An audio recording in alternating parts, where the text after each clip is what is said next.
بسم اللہ الرحمن الرحیم. میں ہوں سہیل مرغوب اور آپ دیکھ رہے ہیں نظریہ پاکستان ٹرسٹ کا یوٹیوب چینل مائے پاکستان. ہم آج بات کرنے والے ہیں انڈیا کے ایک انتہائی حساس معاملے پر جس پر گزشتہ چند دنوں سے بہت زیادہ ہنگامہ بپا ہے. امرت پال ایک سکھ نوجوان ہے جو کچھ عرصہ قبل مشرق وسطیٰ کے ایک ملک میں مقیم تھا اور کوئی تقریباً چند مہینے پہلے ہندوستان پہنچا. اس کے ہندوستان پہنچنے کے فوراً بعد ہندوستان میں ایک نئی بحث شروع ہو گئی کہ کیا مشرق وسطیٰ کے ممالک، آسٹریلیا کے کچھ لوگ اور مختلف ممالک کے لوگ مل کر کیا ہندوستان کو دوبارہ توڑنا چاہتے ہیں. مطلب ایک تقسیم تو 1947 میں ہوئی، کیا وہ دوبارہ ہندوستان کے اندر ایک اور پاکستان بنانا چاہتے ہیں، مطلب خالستان. تو یہ حقیقت ہے کہ گزشتہ کئی ہفتوں سے انڈین ایجنسیاں جن میں NIA نیشنل انویسٹیگیشن ایجنسی جو ہے وہ متحرک ہے مشرق وسطیٰ کے ایک ملک میں نام اس لیے نہیں لے رہا کہ ہمارے اس ملک کے ساتھ بہت ہی اچھے تعلقات ہیں اور انڈیا چونکہ انڈیا بہت زیادہ نوٹ مشرق وسطیٰ کے کما رہا ہے، اس کے لاکھوں لوگ وہاں پہ مقیم بھی ہیں، زر مبادلہ بھی اربوں ڈالر کا بھیج رہے ہیں، ٹریڈ بھی ان کی ہے. خود سعودی عرب کے ساتھ $75 بلین کے ٹریڈ مکیش امبانی صاحب کے کرنا چاہ رہے ہیں جو وہ ان کی پیٹرولیم انڈسٹری میں انویسٹمنٹ کرنا چاہ رہا ہے سعودی عرب. تو اسی طریقے سے بہت زیادہ جہاں وہ پیسہ کمانا چاہ رہے ہیں وہیں وہ یہ بھی چاہ رہے ہیں کہ ان ملکوں پر بھی جس طریقے سے وہ ہمارے اوپر ایک ملبہ ڈالتے رہے کہ دہشت گردی میں پاکستان ملوث ہے، اسی طریقے سے وہ یہ کہنا چاہ رہے ہیں کہ دہشت گردی میں مشرق وسطیٰ کے ملک ملوث ہیں. آسٹریلیا کے بعد لوگوں پر ایلیگیشنز آ رہے ہیں اور اسی طریقے سے کئی اور ملک بھی ہیں جن پر اس طرح کی سرگرمیاں نیشنل انویسٹیگیشن ایجنسی کی رپورٹوں کی بیس پر سر انجام دی جا رہی ہیں انڈیا کے اندر. یہ ایک انتہائی حساس معاملہ ہے انٹرنیشنل ریلیشنز کے حوالے سے بھی، انڈیا کے بھی. انڈیا کے اس لیے کہ انڈیا میں G20 کا ایک اجلاس ہونے والا ہے اور اس اجلاس کے لیے کوئی تقریباً 200 کے قریب بڑے سیشنز ہوں گے اور یہ سیشنز 55 شہروں میں ہوں گے اب تک کی اطلاعات کے مطابق. اور انڈیا اس کو اپنی 5 ٹریلین اکانومی کا جو خواب دیکھ رہا ہے اس کے لیے ایک سیڑھی سمجھ رہا ہے کہ اس کے ذریعے سے وہ انڈیا کو کہ پوری دنیا کی معیشت کو فتح کر لے گا. پوری دنیا میں وہ ایک اپنے آپ کو مرکز سمجھ رہا ہے کہ جو امریکہ نے اس وقت ایک جال بچھایا چائنا کے گرد، انڈیا اس کا مرکز ہے. لیکن کیا انڈیا چائنا کو کنٹین کر پائے گا؟ کیا انڈیا چائنا کے حوالے سے جو مختلف ممالک کے مفادات ہیں ان کو پورا کر پائے گا؟ تو میرا جواب ہے نہیں. ابھی آپ دیکھیے کہ G20 کے اجلاس سے پہلے انڈیا جو اپنی چیزیں خاص طور پر مذہبی ٹینڈنسیز ہیں ان کو ایکسپورٹ کر رہا ہے. ایکسپورٹ کرنے کے چکر میں آسٹریلیا میں 2 بڑے انسیڈنٹ ہوئے. ایک انسیڈنٹ یہ ہوا کہ جو ان کی عبادت گاہیں تھیں، مندر وغیرہ تھے، ان کے اندر اور باہر نعرے لکھ دیے گئے، گریفٹیز وہاں پہ لکھی گئیں اور اس میں یہ کہا گیا کہ ہندوستان میں ایک ملک خالستان کے نام سے آزاد ہوگا کیونکہ سکھ غلام ہیں اور وہ زیادہ دیر تک غلام نہیں رہ سکتے. اور پھر وہ یہ بھی کہتے ہیں کہ جو انڈین ایجنسیز ہیں وہ یہ کہہ رہی ہیں کہ آسٹریلین گورنمنٹ نے کیوں نہیں اقدامات کیے ان کو روکنے کے. ان کا یہ ماننا ہے کہ آسٹریلیا کی حکومت جانتی ہے کہ کون لوگ یہاں پر آئے جنہوں نے یہ گریفٹیز بنائی یا اسپرے کیا جیسے بھی اس کو کیا. تو یہ سارے کیمروں میں آئے ہیں، آنے جانے کا راستہ ہے، اور بھی کیمرے ہیں مطلب جو مارکیٹوں میں لگے ہوئے ہیں اس کے راستوں میں، ان کے ذریعے سے بھی وہ ملزموں تک پہنچ سکتے ہیں. لیکن آسٹریلی پولیس نے اس پر ابھی انڈین اوپینین کے مطابق کارروائی نہیں کی. وہ اپنے انداز سے کارروائی کر رہے ہیں جیسے ان کا ہمیشہ سے ایک طریقہ کار رہا ہے. وہ مطلب انڈیا کے دباؤ سے آزاد رہ کر تحقیقات کرنا چاہتے ہیں، جس کے بعد انڈیا نے یہ کہنا شروع کر دیا ہے کہ ہمارے تو آسٹریلیا کے ساتھ بہت اچھے تعلقات ہیں لیکن آسٹریلیا شاید سکھوں سے ملا ہوا ہے. اس پر دی ریپبلک ان کا ایک ٹی وی چینل ہے، اس نے بڑی لمبی چوڑی رپورٹ شائع کی ہیں جس میں انہوں نے اپنے جو ایڈیٹرز ہیں اور صحافی ہیں ان کے بھی انٹرویوز شائع بھی کیے ہیں، نشر بھی کیے ہیں کہ آسٹریلین گورنمنٹ جو ہے وہ انڈین مفادات کا تحفظ نہیں کر رہی. میلبورن کے علاوہ کوئنز میں بھی ایک مندر میں کے علاوہ جو انڈیا کا قونصل خانہ ہے اس کے اندر بھی ایک خالستان کا پرچم لہرا دیا گیا. تو اب انڈین گورنمنٹ کا کہنا ہے کہ کوئنز کی ایڈمنسٹریشن جو ہے وہ بھی سکھوں سے ملی ہوئی ہے اور وہ بھی سکھوں کو سپورٹ کر رہی ہے کیونکہ اس کی بھی انکوائری اس پیٹرن پہ نہیں ہو رہی جس پیٹرن پہ انڈیا کرنا چاہ رہا ہے. انڈیا کا خیال ہے کہ جس طرح وہ کشمیریوں کو، جس طرح وہ تاملس کو، جس طرح وہ ناگیز کو، ناگالینڈ کے جو لوگ تھے ان کو 1 منٹ میں باغی قرار دے کر مقدمے کر کے ہزاروں کی تعداد میں ان کا خون بہاتی رہی ہے جنگلوں میں اور میدانوں میں. تو ان کا خیال ہے کہ آسٹریلیا اور کوئنز یا کینیڈا میں بھی ایسے انسیڈنٹس ہوئے ہیں جہاں حملے ہوئے ہیں، اسی طریقے سے لیسسٹر میں، لنڈن میں بھی ہوئے ہیں. تو وہ چاہ رہے ہیں کہ یہ ساری انتظامیہ جو ہے ان ممالک کی وہ وہاں کے لوگوں کو پکڑے، جن کو بھی ہندو نام دینا چاہ رہے ہیں ان کو پکڑے اور ان کو سزائیں دے کے رات کے بعد جیل میں ڈال دے. تو وہ جمہوری ملک ہیں, وہاں ایسے نہیں ہوتا. تو خواتین و حضرات, ہم آتے ہیں اس مدعے کی طرف جو میں اس وقت بیان کرنا چاہ رہا ہوں. وہ یہ کہ آج سے تقریباً 2 سال قبل خالصتان پر سروے ہونا شروع ہوئے, خاص طور پر کینیڈا میں. اور آپ کو یاد ہوگا کہ نریندر مودی جب انڈیا میں برصغدار آئے تو ان کے برصغدار آنے سے پہلے ایس جے, ایک سکھ فار جسٹس, ایس ایف جے, ایک تنظیم امریکہ میں بنی جو انڈیا کے سے جانے والے سکھوں نے بنائی. انہوں نے وہاں پہ مقدمے لڑے باقاعدہ. اس پہ امریکہ کی انٹیلیجنس رپورٹس بھی تیار ہوئے, ان کی ایجنسیوں نے بھی تحقیقات کی. مقدموں کا لب لباب یہ تھا کہ 2002 میں جو کارنیج ہوا اس میں انڈین انتظامیہ ملوث تھی. امریکہ نے اس ایس ایف جے کے کہنے پر, سکھس فار جسٹس کے کہنے پر پابندی لگائی نریندر مودی کے امریکہ داخلے پر, کیونکہ ان کو تسلیم کیا گیا کہ یہ گجرات کے قصائی ہیں, اور اس کو امریکیوں نے تسلیم کیا اور انہوں نے ہی پابندی لگائی. اور ابھی انڈیا میں بڑا شور شرابہ ہوا جب پابندی ہٹائی گئی ان کے آمد پر ٹرمپ دور میں. تو پھر یہ کہا گیا کہ یہ پابندی کیوں ہٹائی گئی, یہ تو ملک ہی ایسا نہیں ہے اور فلانا یہ وہ. تو پھر امریکہ کے ابھی حال ہی میں جو نئے صدر ہیں انہوں نے ایک بیان جاری کیا, ان کے آفس سے بیان جاری ہوا کہ ایک عرب ملک کے سربراہ کو جس پیٹرن پر معافی دی گئی اسی پیٹرن پر نریندر مودی کو بھی معافی مل گئی. اب مودی صاحب اس عرب ملک کے ساتھ تعلقات تو بڑے اچھے بنانا چاہ رہے ہیں. کئی درجن لاکھ لوگ یعنی ملینز جو ہیں انڈینز وہاں پہ موجود ہیں جو وہاں پہ پیسہ بھی کما رہے ہیں اور اپنے ملک میں بھیج بھی رہے ہیں. تو وہ اس ملک کے ساتھ اپنے آپ کو ٹیلی کرنے پہ بڑا برا منا رہے ہیں کہ یہ کوئی ملک ہے, وہاں تو جمہوریت ہی نہیں ہے, وہاں تو بادشاہت ہے, تو یہ کیا طریقہ کار ہے. بہرحال انڈیا کا تو آپ کو پتہ ہے کہ وہ پیسے بھی کمانا چاہتا ہے لوگوں سے, اور ان کو برا بھی کہتے ہیں. اس کی نظر میں ساری دنیا ٹیررسٹ ہے سوائے سے ایک ملک کے.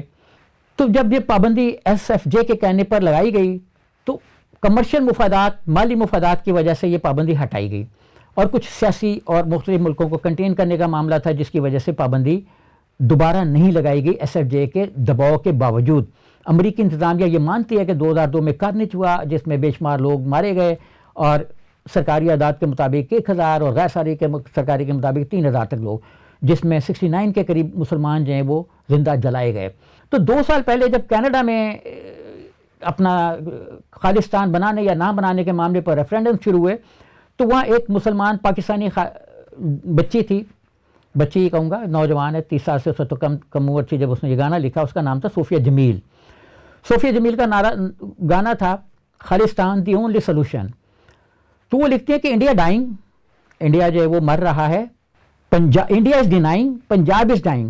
یعنی انڈیا مسلسل مذمت کر رہا ہے, مان نہیں رہا, ڈٹا ہوا ہے اپنے اصولوں پر جو بھی اس کے بے اصول قسم کے اصول ہیں ان پر, اور پنجاب جو ہے وہ مر رہا ہے. Time to put an end. اب وقت آ گیا ہے کہ ہم اس جو بھی سلسلے چل رہے ہیں اس پر آخری مہر لگا دیں اور اس کو ختم کر دیں. ٹو دا سکھ پروسیکیوشن, سکھوں کا جو قتل عام ہو رہا ہے وہاں پہ ختم کر دیا جائے, اس کو روکنا چاہیے. فاشسٹ رجیم, یعنی انڈیا کی جو رجیم ہے وہ فاشسٹ ہے, اور کس میں ویئرنگ کلوک آف ڈیموکریسی, یعنی جمہوریت کے چوغے میں ایک بدنما چہرہ ہے, بدنما جمہوریت ہے جو انڈیا پر چھائی ہوئی ہے. خالصتان زندہ باد. You can't get rid of me, یعنی آپ مجھ سے پیچھا نہیں چھڑا سکتے, آزادی سے بچ نہیں سکتے. وہ آزادی کی علامت کے طور پر ابھری جائے.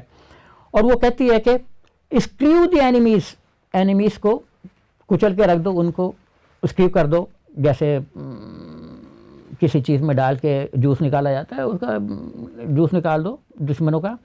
وی ڈونٹ نیڈ نو انکلوژن. اب ہمیں نہیں ضرورت, ہمیں نہ انکلوڈ کرو انڈیا کی ڈیموکریسی میں, ہم اس کا ایسا نہیں ہیں. Khalistan the only solution. اچھا,